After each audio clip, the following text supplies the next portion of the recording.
Good morning, students. My name is Kamini Sharma from Premchand Memorial Public School. Today I explain SST subject of class 6. The name of the chapter is Reaching Out to Distant Lands.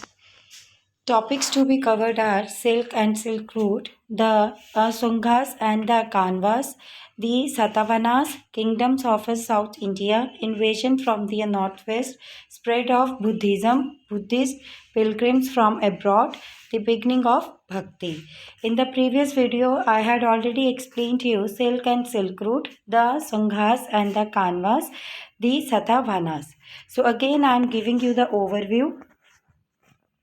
The Mauryan administration had opened up the subcontinent by building roads and attempting to make contacts with the relatively remote areas. Mauryan conquest also opened the doors for a trade and missionary activity. The contacts established by the administrators, traders, and Jaina and Buddhist monks led to the spread of the material culture of the Gangetic Basin to areas situated on the periphery of the empire. This made migration of a foreign tribes from foreign lands to Indian subcontinent possible. बच्चा जी ये जो है Mauryan administration थी, इन्होंने mainly क्या किया था, बहुत सारी रोड्स और बहुत सारे कॉन्टैक्ट्स वगैरह जो थे बना लिए थे आसपास के एरियाज़ के साथ, ताकि वो उन एरियाज़ की डेवलपमेंट कर सके। तो जो मौर्यन कॉन्टेस्ट थे, उन्होंने और भी कई तरह के व्यापार वगैरह स्टार्ट कर दिए थे करने। लगभग अगर हम लोग बात करें तो उन्होंने जैन और बौद्धिस्ट मॉन्क्स के धर्म के जो लोग थे, उनके कल्चर को यूज़ कर कर बहुत सारी उन्होंने मटेरियल बनाए थे, ये बहुत सारी चीज़ें बनाई थी। और इवन फिर वो उन चीज़ों को क्या करने लग पड़े थे, माइग्रेट करना भी स्टार्ट कर दिया था उन्होंने एक जगह से दूसरी जगह। तो इस तरह से वो इंडिया के अलग अलग सब कॉन्टिनेंट्स में भी वहाँ पर प्रोवाइड करते थे। As we have learned, Meghada earned its expansion to a certain basic material advantages. When the knowledge of the use of iron spread to central India, the Deccan and the Kalinga as the result of the expansion of the empire, the Gangetic basin lost its special advantage. हम already बेटा ये पढ़ चुके हैं कि जो मेघादा है, उन लोगों ने बेसिकली कई मटेरियल को यूज़ कर कर अपने आप को एक्सपैंड किया था। स्पेशली जो है जैसे आयरन वगैरह उन्होंने लेकर स्प्रेड किया था all over central of the India में। डेक्कन एंड द जो कलिंगा थे, इन्होंने भी अपने एम्पायर को एक्सपैंड किया था और एक्सपैंड करने के पीछे उन्हें बहुत सारे एडवांटेजेस भी मिले थे। So on the basis of the material culture acquired from the Magadha, new kingdoms were founded and this explains the rise of the Shungas in the central India and of the Satavahanas in the Deccan. अब इस वजह से कि जब उन्होंने culture से जुड़े चीज़ों को यूज़ करना स्टार्ट किया, उन मटेरियल्स को, और कई तरह की चीज़ें बनाना शुरू कर दी, तो इसकी वजह से जो सुंघास थे और जो सतावाहनास थे, उनका ओरिजिनेट होना स्टार्ट हो गया था, वो शुरू हो गए थे। So, the Sungas and the Kanvas, the Buddhist text Divavadana described that the Sungas belonged to the Maurya family, but historians do not accept this view. The majority of them describe that the Pushyamitra, the founder of the Sunga dynasty in the Meghada, was a Brahmana. जो Buddhist इन लोगों ने किताब लिखी थी दिवादना, उसमें बताया गया था कि जो सुंघास है वो मेनली मौर्य फैमिली को बिलोंग करते थे, पर जो हिस्टोरियंस थे उन्होंने इस चीज़ को एक्सेप्ट नहीं किया और उन्होंने बोला कि ये जो है पुष्यमित्र जो द्वारा है डिस्क्राइब की गई थी, और जो सोंगा के फाउंडर थे वो कहाँ पर थे, मेघादा में थे, और वो ब्राह्मणा थे। However, they have differed concerning their kula. In this text, the Malvi Kangi Mitra Kalidas described that the Sungas belonged to a Bambic family of the Brahmanas. अब जो लोग थे इन सब के जो कंसर्न थे वो सबके अलग अलग थे, स्पेशली लाइक जैसे जो कुला है तो उन्होंने मेनली जो है मालवी, कांगिन्य, मित्रा, कालिदास, आज इन सब ने डिस्क्राइब कर दिया कि जो सुंघास है ये बैम्बिक फैमिली को बिलोंग करते थे और वो बैम्बिक फैमिली किसकी थी? ब्राह्मणास की। The Bambic Brahmanas have been regarded belonging to the Kashyap Gotra, but the majority of the scholars do not accept this view. और जो बैम्बिक ब्राह्मणास थे वो मेनली जो है कश्यप गोत्र को बिलोंग करते थे, पर जो मेजॉरिटी थी वो इन चीज़ों को एक्सेप्ट नहीं करते थे। मेजॉरिटी लोगों की ये एक्सेप्ट नहीं करते थे। They have opined the Shungas belong to the Bharadwaj gotra of the Brahmanas. उन लोगों का मानना था, उन्होंने बोला कि जो सुंघास है वो मेनली भारद्वाज गोत्र को बिलोंग करते हैं और ये ब्राह्मणास कम्युनिटी को बिलोंग करते हैं। The Kanva dynasty 75 to 30 BC में ये एक पिक्चर है उनकी। The last ruler of the Shungas Devabhuti was killed by a slave girl at the instruction of his minister Vasudeva who established the rule of the Kanva dynasty in Magadha. जो वो last ruler थे ए सुंघास के देवाभूमि जो थे वो मेनली मारे गए थे। एक लड़की जो गुलाम थी वहाँ पर मिनिस्टर्स की इंस्ट्रक्शन के द्वारा। The rulers of this dynasty, namely the Vasudeva, Bhumimitra, Naravana and Shusharman ruled for 9, 14, 12 and 10 years respectively. ये जो पर्सन्स थे इन लोगों ने काफ़ी देर तक जो है वहाँ पर रूल किया था, लाइक जैसे वासुदेवा, भूमिमित्रा, इन सब ने 9, 14, 12 से लेकर लगभग जो है 10 ईयर तक वहाँ पर जो था उन्होंने रूल किया था। Very little is known about the history of the Kanvas and their successor. However, it is accepted that the Andhras from the south conquered Meghada and destroyed the rule of the Kanvas. And when they left Meghada, it was divided into several small kingdoms which existed till the establishment of the Gupta Empire. तो बहुत ही कम जो थी history में हम लोग कानवास के बारे में जानते थे कि वो सफल कैसे थे। उन्हों को मेनली जो था उन्होंने आंध्रास में जो साउथ कॉन्कर्ड मेघादा थे वहाँ पर उन्होंने अपने आप को एक्सेप्ट कर लिया था। कई लोगों ने उनके जो रूल है कानवास को उसको डिस्ट्रॉय करने की भी कोशिश की, फिर वो मेघादा में चले गए थे। तो इस तरह से उन्होंने बहुत सारे जो है छोटे छोटे किंगडम्स भी बना दिए थे जब अब गुप्ता एम्पायर का कंट्रोल था। अगर ट्रेड की बात करें तो जो सातवाहना थे उनका ट्रेड क्या था? ये एक पिक्चर है उनके ट्रेड की। The Satavahana dynasty rulers had a very good regular trade and cultural exchange programmes with all the countries in the world, as was evident with the recovery of 40 fine pearls and holes and other material, including metals, during the excavation conducted by the state archaeology and the museum.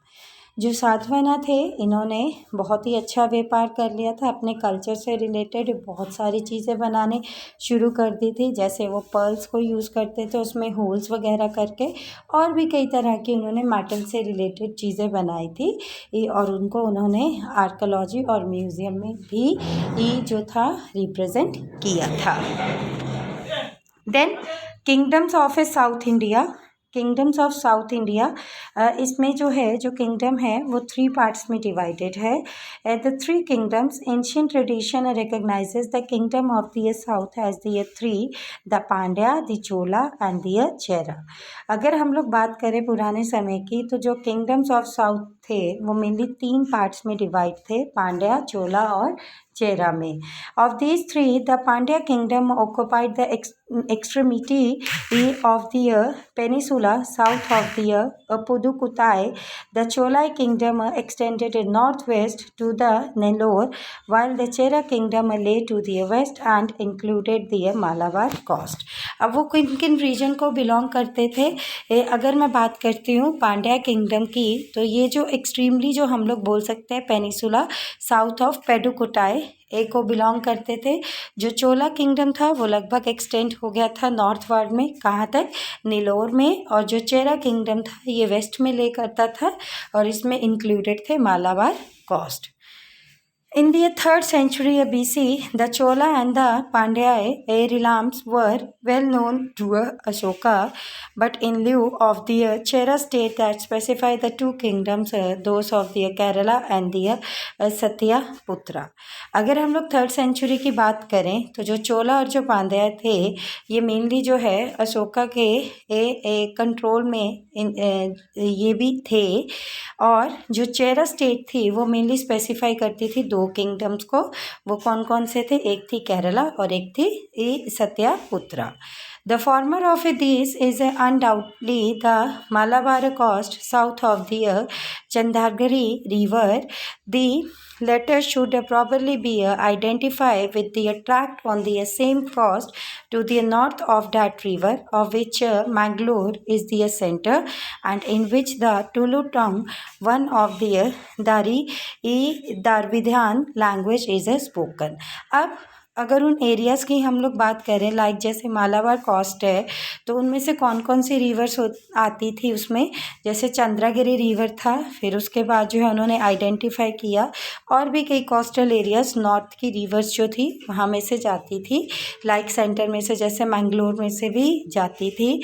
और वो तेलु टंग मतलब जो उनकी language थी वो कौन सी बोलते थे, द्राविडियन लैंग्वेज जो थी वो बोलते थे। So, in the Kerala of the Ashoka, which may be regarded as a synonymous with the Chera of the tradition, the prevailing language is Malayalam. अगर हम लोग बात करते केरला में जिनका अशोका का जब कंट्रोल था तो वो मेनली चेरा का जो ट्रेडिशन के बेसिस पर वो कौन सी लैंग्वेज बोलते थे वहाँ पर, Malayalam. The Chola and the Pandya kingdoms both belong to the Tamil speaking region. जो चोला और जो पांड्या किंगडम्स थे दोनों ही तमिल बोलते थे। एंड दस all the kingdoms of the south were occupied by the races speaking a Darividan language, who are themselves generally spoken of as a Darividans. अगर हम लोग बात करें वहाँ पे जितने भी किंगडम्स थे साउथ में वो मेनली कौन सी भाषा बोलते थे, दारिविदान लैंग्वेज बोलते थे। सी बेटा, आई have put one of the picture of the map कि जो एग्जैक्टली जो है ये किंगडम्स कहाँ कहाँ पे लोकेटेड हैं वो मैंने मैप में रिप्रेजेंट कर दिया है। Then invasion from the northwest. The following points highlight the top 3 foreign invasion on the northwest India. ये कुछ पॉइंट्स हैं जो बता रहे हैं कि जो हमारा नॉर्थ वेस्ट इंडिया में इन्वेजन कैसे हुआ था। So there are number 1 Greek invasion and their effect. जो ग्रीन इन्वेजन आए थे वहाँ पर उनका क्या इफेक्ट था वो हम लोग पढ़ेंगे। द साकास एंड द पराथियंस, और जो साकास हैं और जो पराथियंस हैं उनके बारे में स्टडी करेंगे। The Kushanas and the empire Kanishka, कि जो कुशनास थे और जो कनिष्का का एम्पायर था वो कैसे है वो ये सब हम लोग स्टडी करेंगे।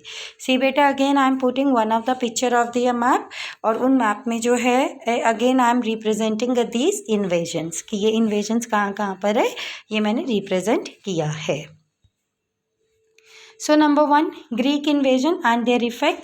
क्या था इनका effect? One of the causes of the downfall of the Maurya dynasty was the invasion of the Greeks from towards the northwest of the India. अगर हम लोग बात करें कि जो मौर्य डायनेस्टी थी वो ग्रीक में क्यों कम हुई थी, उसके पीछे जो था क्या रीज़न था, ये एक ग्रीक्स का इन्वेजन आने का ही एक सबसे बड़ा रीज़न था नॉर्थ वेस्ट ऑफ इंडिया में। So at that time the Greeks were called the Yavanas by the Indians, the word which was used as a synonym of the Malacca and the indicated every foreigner afterwards. अगर उस समय की हम लोग बात करें तो जो ग्रीक एक कम्युनिटी थी उनको हम लोग यानवास कहते थे भारतीयों द्वारा। और उस वर्ड का अगर मैं एक सिनोनियम और देखूं तो उसका सिनोनियम एक और है जिसको हम लोग मलक्का कहते थे, और ऑल ओवर वर्ल्ड में जो है इस तरह से उसको प्रोनाउंस किया जाता था। The Greek invasion under Alexander had remained limited only up to the Punjab and had failed to affect the Indian politely and culture. अब ये जो ग्रीक इन्वेजन थे जब किसके अंडर कंट्रोल था, अलेक्जेंडर के अंदर कंट्रोल था, तो बहुत ही ज़्यादा ये लिमिटेड रेंज में था। पंजाब में अगर हम लोग बोलते हैं तो जो इंडियन पोलाइटली और जो कल्चर था वो दिन ब दिन क्या हो रहा था, लुप्त हो रहा था। Again I am putting the picture of the map और उसमें एग्जैक्टली पंजाब में कहाँ कहाँ पर है वो सब मैंने रिप्रेजेंट किया है। Then while Alexander desired to keep Indian territories as a part of his empire and govern them with the help of Indian rulers, the Greek, the Sakas, the Parthians and the Kushanas who invaded India during this period desire to settle in India as their homeland. अब जब Alexander का control था तो उन्होंने mainly क्या किया, in Indian territories को पर अपना कंट्रोल करना चाहा, इवन अपनी गवर्नमेंट बनानी चाहिए, तो उन्होंने इंडिया के ऊपर जो है इंडियन के ऊपर अपना रूल किया। तो ये जो ग्रीक्स थे उन्होंने लाइक जैसे साकास, पार्थियंस और कुशानस जो है इस तरह के कई कम्युनिटीज़ वगैरह बना दी और उनको मेनली इंडिया में ही उनके जो होमलैंड है वहाँ पर उनको सेटल डाउन कर दिया। The Indians on their part converted them to their religion, accepted them in their society and thus encouraged them all to settle down here. तो इस तरह से जो इंडियंस थे ये वो भी उनका पार्ट बन गए और उन्होंने अपने रिलीजन को कन्वर्ट कर दिया और इवन उन्होंने एक्सेप्ट करना शुरू कर दिया उनकी सोसाइटी को और इवन उन लोगों को इनकरेज करना स्टार्ट कर दिया कि आप जो है यहीं पर ही सेटल डाउन हो जाओ। Then the Sakas and the Parthians, and in the 2nd century BC, the Huns turned out the Yuchi nomadic race from the western China. अगर हम लोग 2nd century की बात करें तो ये यूची नॉमेडिक जो थे वो वेस्टर्न चाइना से इवार में से जो थे वो निकल गए थे। The Yuezhi move towards the west and put pressure on the Sakas. ये मेनली जो है वेस्ट से निकल गए थे और उन्होंने साकास को प्रेशराइज करना स्टार्ट कर दिया था। The Sakas in their turn moved towards the south and destroyed the Hellenistic monarchy of the Bactria. अब ये जो साकास थे ये भी मेनली काफ़ी ज़्यादा एक्टिव हो गए थे और उन्होंने साउथ के टुवर्ड्स अटैक किया और उन्होंने डिस्ट्रॉय कर दिया था हेलेनिस्टिक मोनार्की को। So later on they proceeded south and the east and after capturing the Sakastan and entered India in the various bands through different routes. अब धीरे धीरे जैसे जैसे टाइम होता गया तो उन्होंने साउथ और ईस्ट इन सारे एरियाज़ में जो था उन्होंने उसको कैप्चर कर लिया था और इंडिया के और भी कई जगहों पे उन्होंने जाना शुरू कर दिया था अलग अलग रूट्स की हेल्प से।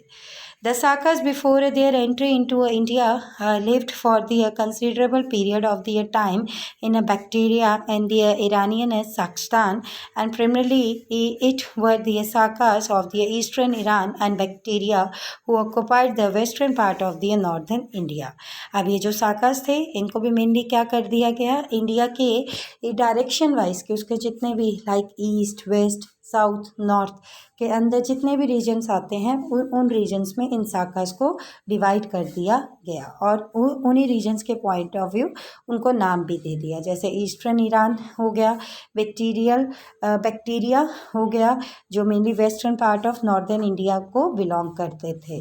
The Sakas first of all settle down in the lower valley of the river Indus.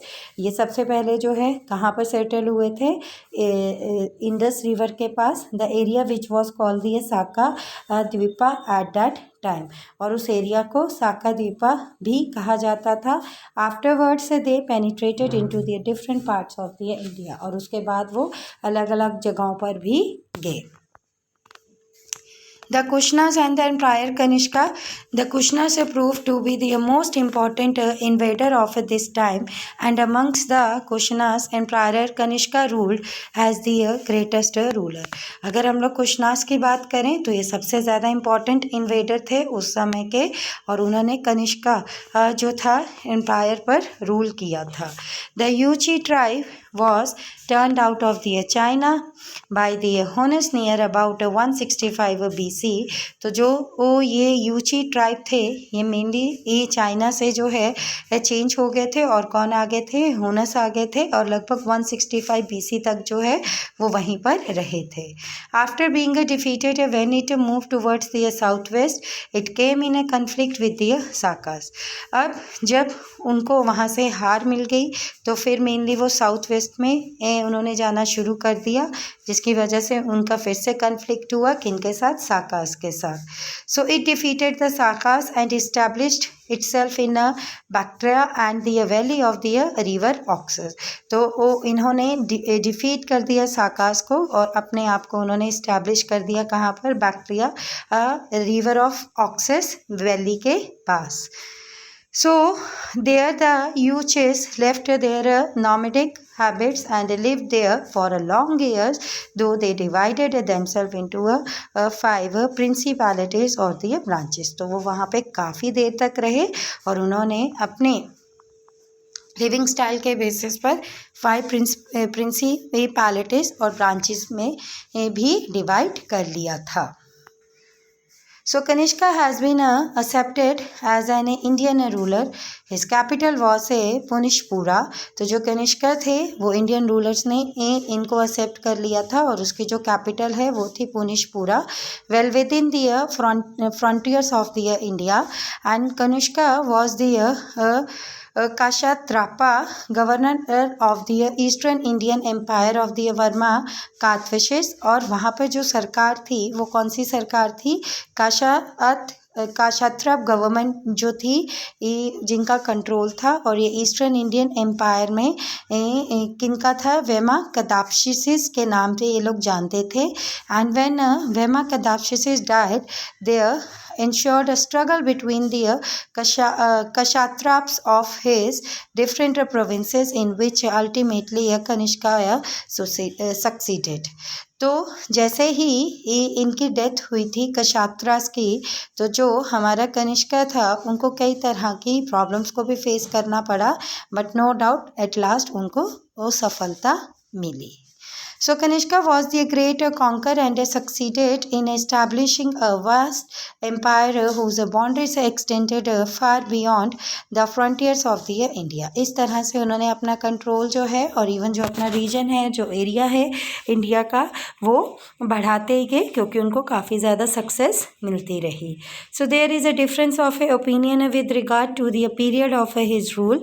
अगर इस पीरियड के दौरान हम बोले कि जब कनिष्का कम्युनिटी थी तो लोगों की क्या राय थी, एग्जैक्टली उनको लेकर सबकी जो राय थी अलग ही थी। According to doctor R.C. Majumdar, Kanishka ascended the throne in 248 AD, while Dr. Bhandarkar has opined that it was the year 278 AD।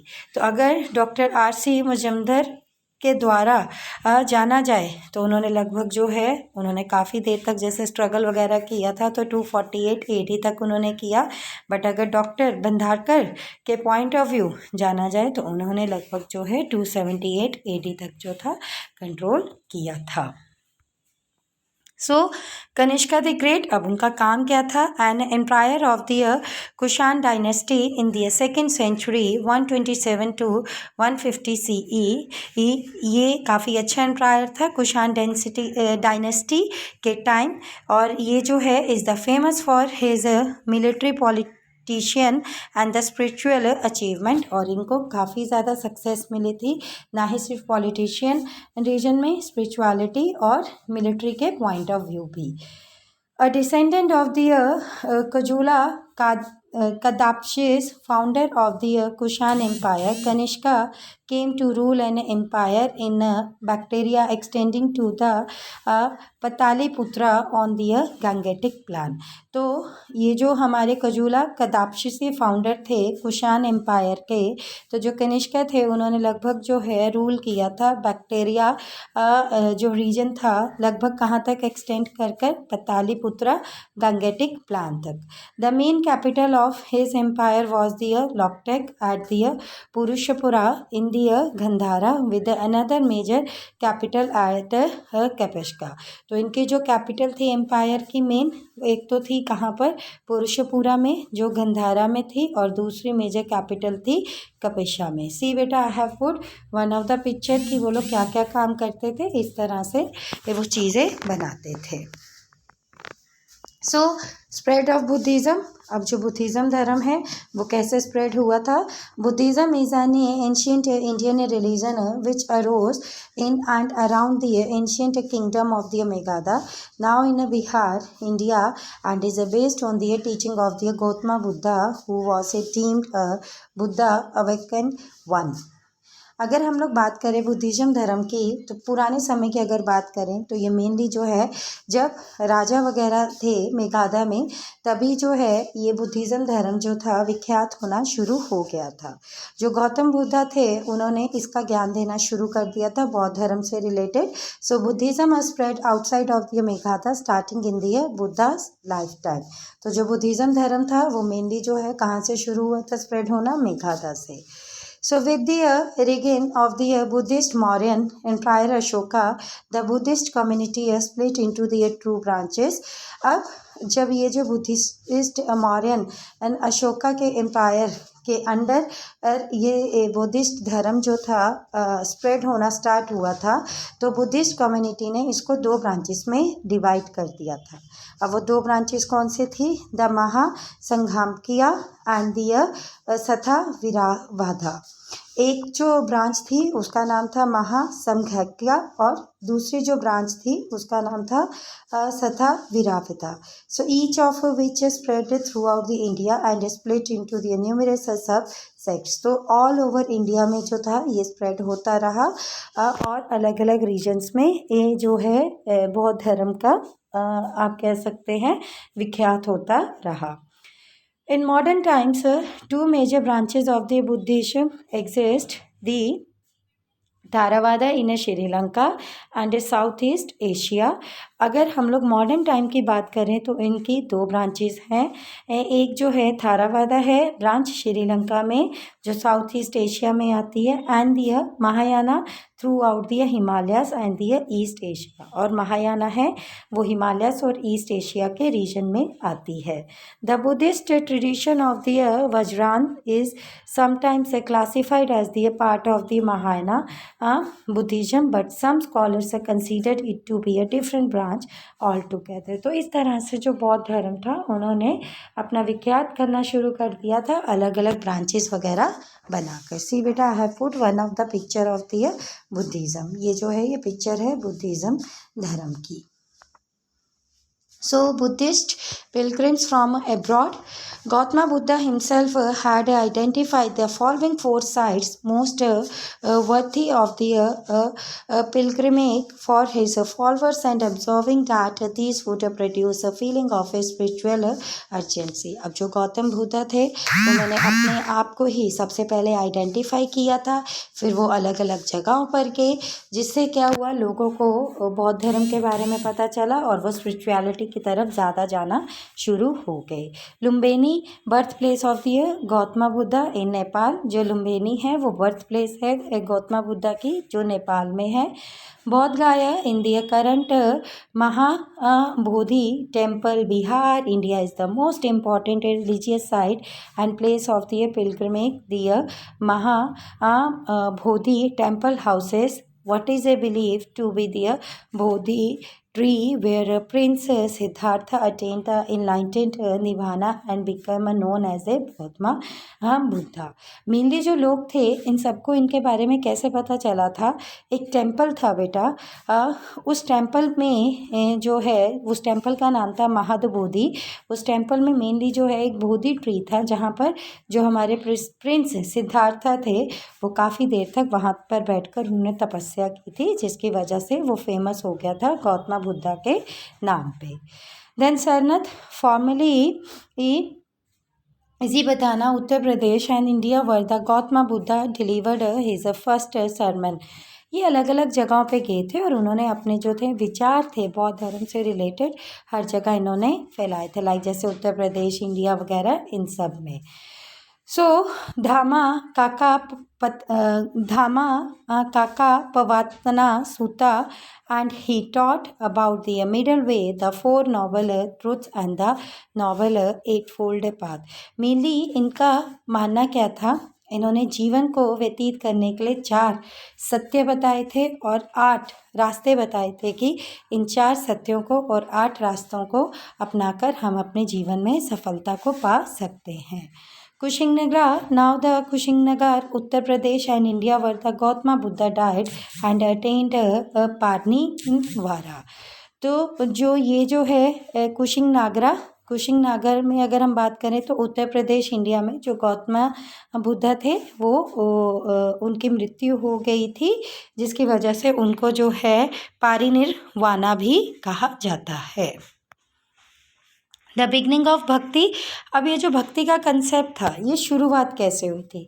The bhakti movement was a rapid growth of the bhakti first starting in the later part of the first millennium CE from Tamil Nadu in the southern India with the Seva, Narayanas and the Vaishnava Alvars. जो bhakti movement थी ये दिन ब दिन क्या हो गया, अब लोगों में इसके बारे में बहुत सारे विचार आने शुरू हो गए, तो ये जो है दिन ब दिन विख्यात होना शुरू हो गया और तमिलनाडु साउथर्न इंडिया से जो है साइवा, नारायणा, वैष्णवा आल्वर्स तक जो था इसको स्काल्ट किया गया। So their ideas and the practices inspired bhakti poetry and devotion throughout India over the 12th and 18th century CE। तो इस तरह से लोगों में जो था भक्ति के भाव जगाए गए पोइट्री के फॉर्म में, भजन के फॉर्म में लगभग 12th से 18th सेंचुरी के बीच में। सी बेटा, this is the picture of the भक्ति कि देखो कैसे जो लोग हैं वो भक्ति कर रहे हैं। I have put one picture. So bhakti movement meaning and features and impact. अब ये जो भक्ति मूवमेंट अगर मैं सिंपल वर्ड्स में हम इसको डिफाइन करें कि ये क्या होता है और उसके क्या फीचर्स और इम्पैक्ट हैं। सो meaning of a bhakti movement, usually it is accepted that the most characteristic feature of the religious development during the मेनलीफ period was the movement which emphasised single minded intense devotion to the god. अगर हम लोग बात करें तो मेनलीफ period में जो लोग थे उनको धर्म से रिलेटेड डिवोट करने के लिए भक्ति मूवमेंट को चलाया गया था कि जो लोग हैं भगवान की पूजा वगैरह करें और अपने आप को जो है डिवोट कर लें गॉड के toward. So it was a complete surrender of one self to a god, मतलब हमें अपने आप को क्या करना है, पूरी तरह से लीन करना है भगवान की तरफ। The movement which emphasized primarily these ideas was the भक्ति मूवमेंट। इसीलिए उस मूवमेंट को हमने नाम दे दिया था भक्ति मूवमेंट का, जिसमें मेनली क्या था, devotion to god, bhakti to god was accepted as a salvation. और सभी लोग जो थे भगवान की भक्ति में जो थे लीन होना शुरू हो गए थे और भगवान की पूजा करना मान रहे थे। So main features of the bhakti movement, अब इनकी मेन फीचर्स क्या थी, यूनिटी ऑफ ए गॉड और one god to known by the different names, कि हर जगह जो है एक ही भगवान है। अब एक ही भगवान के क्या है, अलग अलग जगहों पे अलग अलग नाम हैं। Bhakti intense love and devotion the only way to the salvation. अगर आप किसी का दिल जीतना चाहते हैं तो भक्ति ही भाव रखें, सबके साथ एक दूसरे के साथ प्यार करें, भगवान के साथ आप प्यार करें और उनकी भक्ति में लीन हो जाएं। So repetition of the true name, भगवान का नाम जब आप पूछते हैं तो नो डाउट उसी को ही अपने दिलो दिमाग में रखें, बार बार उन्हीं को ही याद करते रहें। सेल्फ सरेंडर, अपने आप को कम्प्लीटली जो है उनका अंतर ध्यान करें, उनको सरेंडर कर दें। देन है rejection of the idol worship by many sant, जितने भी संत वगैरह हैं उन सब की पूजा करने की आज सच कोई ज़रूरत नहीं है, सिर्फ भगवान को अपने मन से मानिए और उनकी पूजा कीजिए।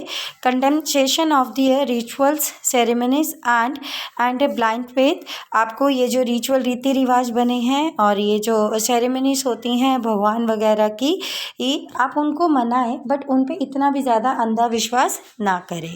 Open mindness about deciding a religious matter, आपको अपना दिलो दिमाग खुला रखना चाहिए और सोच समझ कर जो है धार्मिक से रिलेटेड जो भी मैटर्स आ रहे हैं आपको उससे रिलेटेड डिसाइड करना चाहिए कि इनको आपको करना है या नहीं करना है। No distinction of a different caste higher और लो, किसी भी तरह का मतभेद नहीं करना होता है भक्ति से रिलेटेड, लाइक कास्ट और कास्ट के पॉइंट ऑफ व्यू कि ये छोटी कास्ट को बिलोंग करता है, ये अमीर है, ये गरीब है, इस तरह से नहीं होना चाहिए। तो बेटा ये जो थे ये हमारे मेन फीचर्स थे भक्ति मूवमेंट के। Please student go through the content. It is the complete explanation of your chapter. If you have any query, send it on a WhatsApp group. Thank you. Have a nice